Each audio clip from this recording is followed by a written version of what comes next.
আয়াত তেলাওয়াত করেছি, যে সূরাটা তেলাওয়াত করেছি, এই সূরার নাম হচ্ছে সূরাতুল হুমাযা।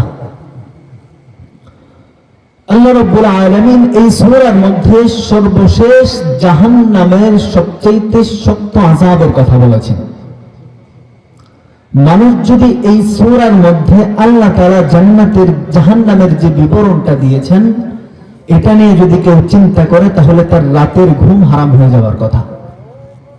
এত শক্ত কথা বলেছেন জাহান্নামের ব্যাপারে। আল্লাহ তাআলা যত কথা বলেছেন কোরআনে কারীমের মধ্যে, তার চাইতে সবচেয়ে বেশি শক্ত কথা মনে হয় এই সূরার মধ্যে আল্লাহ রাব্বুল আলামিন বলেছেন। তো এই সূরার একটা শানে নুজুল আছে, আমি শানে নুজুলটা পরে বলবো, আগে প্রথমে কিছু আলোচনা করে নিই এই সূরা সম্পর্কে। আল্লাহ রাব্বুল আলামিন বলেছেন ওয়াইলুল লিকুল্লি হুমাযাতিল লুমাযা, ধ্বংস প্রত্যেক ওই ব্যক্তির যারা মানুষের পশ্চাতে বা সামনে মানুষের দোষ গিয়ে বেড়ায়। অর্থাৎ যে ব্যক্তি গীবত করে মানুষের সামনে বা মানুষের পিছনে। ওয়াইলুন শব্দটা এমন জায়গায় ব্যবহার হয় যে আল্লাহ রাব্বুল আলামিন এই ওয়াইলুন শব্দ ব্যবহার করে বোঝাতে চাচ্ছেন যারা এই ব্যাপারে ধ্বংস হয়েছে তাদের এই ধ্বংস থেকে ওঠা বড় কঠিন। একবারে যখন কারো ব্যাপারে মানুষ একবারে নিরাশ হয়ে যায় তখন ওয়াইলুন শব্দ ব্যবহার করে। তো আল্লাহ রাব্বুল আলামিন বলতেছেন সামনে এই সূরার মধ্যে যে সকল সিফাতের কথা বলা হবে, যে সকল দোষের কথা বলা হবে, এই সকল দোষ যাদের মধ্যে আছে তারা হেদায়েত থেকে বড় দূরে, তাদের হেদায়েত পাওয়া বড় কঠিন। তো সেই দোষগুলো কি? আল্লাহ রাব্বুল আলামিন বলেছেন ওয়াইলুন লিকুল্লি হুমাযাতিল লুমাযা, ধ্বংস প্রত্যেক ওই ব্যক্তির যে মানুষের পশ্চাতে মানুষের দোষ বর্ণনা করে, অর্থাৎ মানুষের গীবত করে। আমাদের সমাজে আল্লাহর রহমতে চাঁদপুর এলাকায় মনে হয় গীবতের প্রচলন নাই, তাছাড়া সারা বাংলাদেশে মোটামুটি আছে। চাঁদপুর আছে? আল্লাহু আকবার। চাঁদপুর এলাকার মহিলাদের মধ্যে অবস্থা মনে হয় না এটা। অন্য অন্য এলাকার মহিলারা অনেক বেশি গীবত করে, চাঁদপুর বাদে। নাকি চাঁদপুর আছে? আছে। আল্লাহু আকবার। তো এই গীবতের গুনাহ কত বড় গুনাহ জানেন? আল্লাহ রাব্বুল আলামিন কোরআনের মধ্যে সূরাতুল হুজুরাতের মধ্যে বলেছেন ইয়া আইয়ুহাল্লাযীনা আমানু ইজতানিবু কাসীরাম মিনাজ-যন্ন ইন্না বা'দাজ-যন্নি ইসমুন ওয়া লা তাজাসসাসু ওয়া লা ইয়াগতাব বা'দুকুম বা'দা, যে তোমরা একে অপরের গীবত করো না। গীবত কেন করবে না? গীবত কত বড় গুনাহ। আল্লাহ রাব্বুল আলামিন বলেন আইয়ুহিব্বু আহাদুকুম, তোমাদের কেউ কি এটা পছন্দ করবে আইয়াকুলা লাহমা আখিহি, যে সে তার ভাইয়ের গোশত খাবে, মাইতান, যে সে তার মৃত ভাইয়ের গোশত খাবে, এটা কি কেউ পছন্দ করবে? নিজের ভাইয়ের গোশত খাওয়া একটা অপরাধ, মৃত মানুষের গোশত খাওয়া আরেকটা অপরাধ, ঠিক কিনা? মানুষের গোশত খাওয়া একটা অপরাধ, নিজের ভাইয়ের গোশত খাওয়া ডাবল অপরাধ, আর মৃত মানুষের গোশত খাওয়া ট্রিপল অপরাধ। অপরাধের উপরে অপরাধ। আল্লাহর নবী সাল্লাল্লাহু আলাইহি ওয়াসাল্লাম বলেছেন আল গীবাতু আশাদ্দু মিনাজ জিনা, গীবত হলো জিনার চাইতেও খারাপ জিনিস। তো এই গীবত আমাদের সমাজে এমন ভাবে প্রচলিত হয়ে গেছে যে মানুষ গীবতকে গীবতই মনে করে না, মানুষ গীবতকে গুনাহই মনে করে না।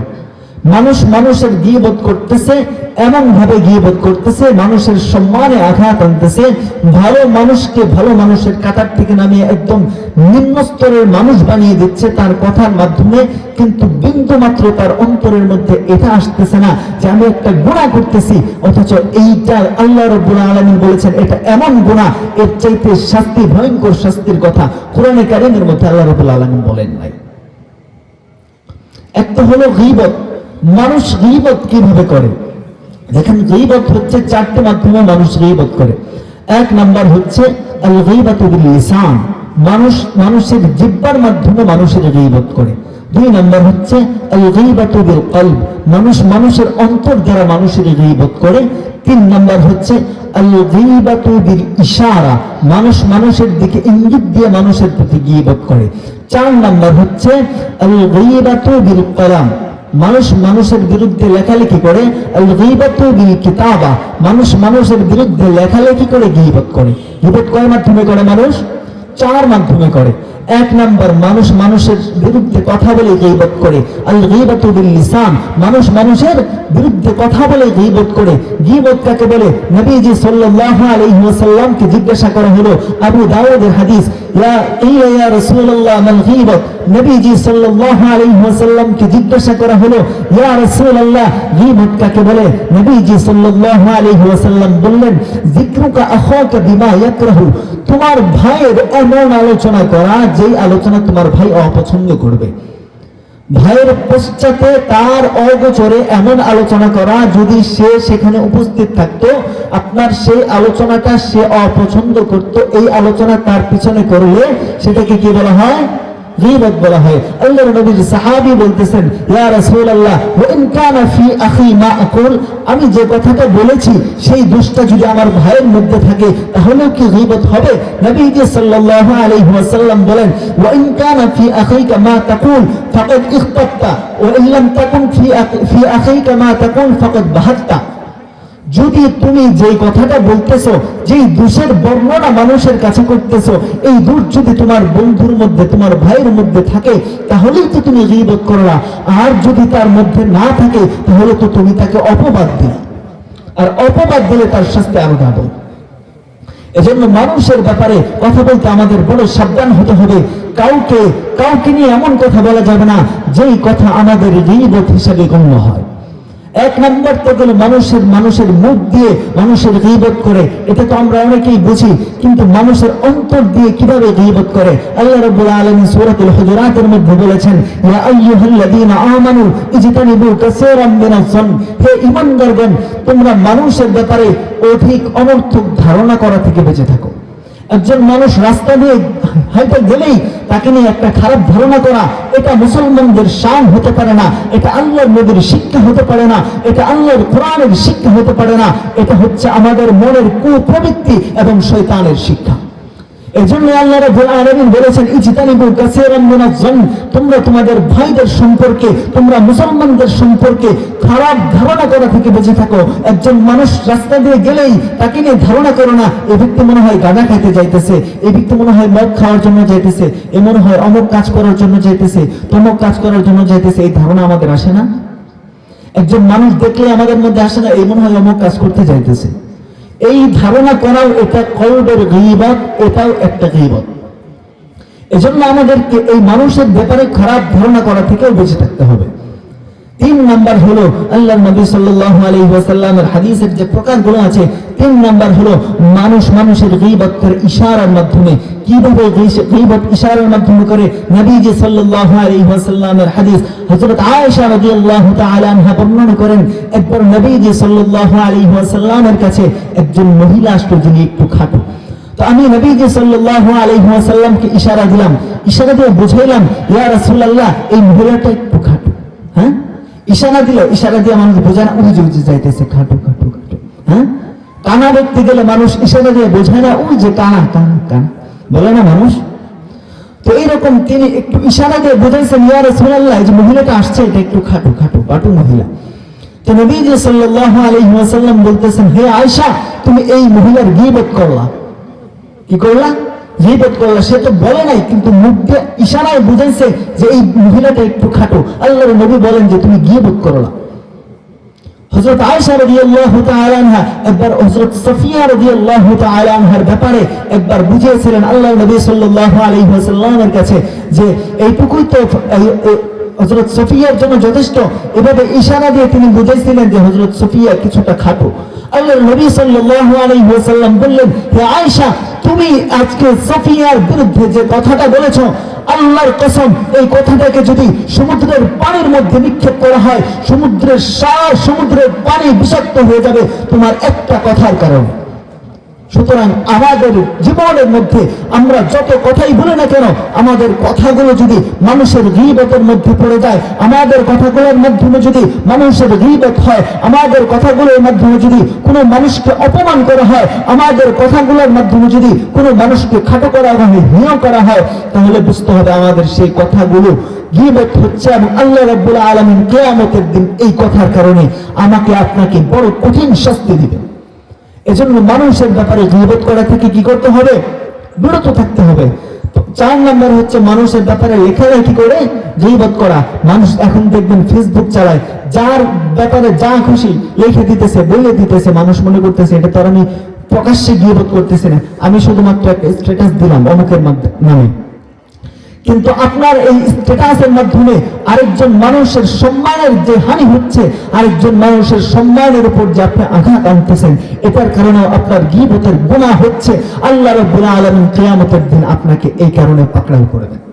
সুতরাং কারোর ব্যাপারে লিখতে হলে, কারোর ব্যাপারে কিছু বলতে হলে আপনাকে 100% সততার সাথে, 100% সাবধানতার সাথে বলতে হবে, আপনার কথাটা যেন গীবতের গণ্ডির মধ্যে না পড়ে যায়। প্রথমত গেল মানুষের পিছনে গীবত করা। 2 নম্বরে বলেছেন লুমাজা। লুমাজা শব্দের অর্থ হলো মানুষের সামনে মানুষকে অপমান করা, মানুষকে খুঁটা দেওয়া, মানুষকে টিটকারি দেওয়া। আল্লাহ রাব্বুল আলামিন বলেছেন যে ব্যক্তি মানুষের পিছনে গীবত করবে বা সামনে কাউকে টিটকারি দিবে, আল্লাহ রাব্বুল আলামিন বলেছেন তাদের দুজনের শাস্তি একই রকম। আমাদের সমাজে তো মানুষকে টিটকারি দিতে কোনো কিছুই মনে করে না, মনে করে এটা একটা হাসির খোড়া। হ্যাঁ, একজন মানুষকে তার কথার মাধ্যমে জবাই করে ফেলতেছে, তারপরেও মানুষ আরেকজন শুনে একটু সামান্য একটু হাসি দিলে এই হাসি অর্জন করার জন্য আরেকজনকে কথা বলে তার জিন্দেগির তা জবাই করে দিতেছে। হয় না এরকম? মানুষের মুখের কথার মধ্যে যে বিষ আছে, আমার মনে হয় কোন সাপের মধ্যে সেই বিষ নাই।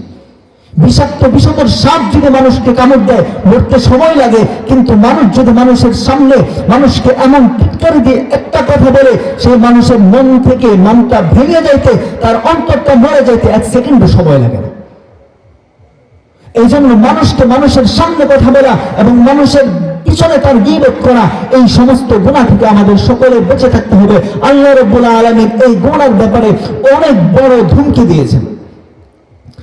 আমরা তো এখন অনেকে আছে যারা যুবক পোলাপান, তারা মনে করে যে মুরব্বীদের সামনে মনে হয় কিছু বলতে পারলে এটা মনে হয় একটা অ্যাটিটিউডের ব্যাপার। হ্যাঁ, আত্মহংকার যেটাকে বলা হয়। অনেক সময় মানুষ, আমি যুবকদেরকে দেখি তারা ফেসবুকে স্ট্যাটাস দেয় অ্যাটিটিউড। অ্যাটিটিউড মানে কি? আত্মহংকার। মুসলমান কোন সন্তান অ্যাটিটিউড বলতে পারে না। আত্মহংকার করা মুসলমানের জন্য জায়েজ নাই। আল্লাহ রাব্বুল আলামিন অহংকারকে পছন্দ করেন না। অহংকারের শরীর কোনোদিন জান্নাতে প্রবেশ করবে না। সুতরাং আপনি বলতেছেন মুরব্বীদের সামনে একটা কথা জোর গলায় বলতে পারলে মনে হয় আপনি বড় অ্যাটিটিউড ওয়ালা, আপনি মনে হয় বড় সাহসী। আরে মেয়ে, আপনি তো বেয়াদব। হ্যাঁ, তুমি বেটা বেয়াদব, তুমি সাহসী না। তুমি একটা মুরব্বীর সামনে তুমি যদি তার আদব বজায় রেখে কথা না বলতে পারো, তাহলে তুমি বেটা বেয়াদব, তুমি সাহসী হিসাবে গণ্য না। বর্তমানে মানুষের সমাজের মধ্যে দেখবেন মুরব্বীদেরকে নাই সেই কদর, আগের মতো কদর নাই। আগের জামানায় মুরব্বীদেরকে দেখলে মানুষ কি হয়ে যেত? একটু সাবধান হয়ে যেত, সালাম দেওয়ার চেষ্টা করতো, ভালোভাবে কথা বলার চেষ্টা করতো। এখন তার কারোর মধ্যে এই স্বভাব এখন দিনে দিনে মানুষের মধ্যে থেকে হারিয়ে যাচ্ছে। কারণ কি? আমাদের সমাজ অধঃপতনের দিকে চলে যাচ্ছে। এই সমাজ যদি আজকে মানুষ যদি মুরব্বীদেরকে, তার বড়দেরকে যদি শ্রদ্ধা না করতে পারে, এই সমাজ ধ্বংসের অতল গহ্বরে পৌঁছে যাবে। এই সমাজকে ঠেকানোর কোনো পন্থা, কোনো পদ্ধতি নাই। সুতরাং মানুষকে মানুষের সম্মান অনুযায়ী, বড়কে তার সম্মান অনুযায়ী কথা বলতে হবে, ছোটকে স্নেহ করে কথা বলতে হবে। কোনো ছোটকে এমন কথা বলা যাবে না যে সেই কথার কারণে কোনো ছোট মানুষ তার সাথে বেয়াদবি করতে বাধ্য হয়। বড়দের কথা বলার সময় সাবধানতা অবলম্বন করতে হবে এবং ছোট যারা আছে তাদেরও কথা বলার সময় আদবের দিকে খেয়াল রাখতে হবে।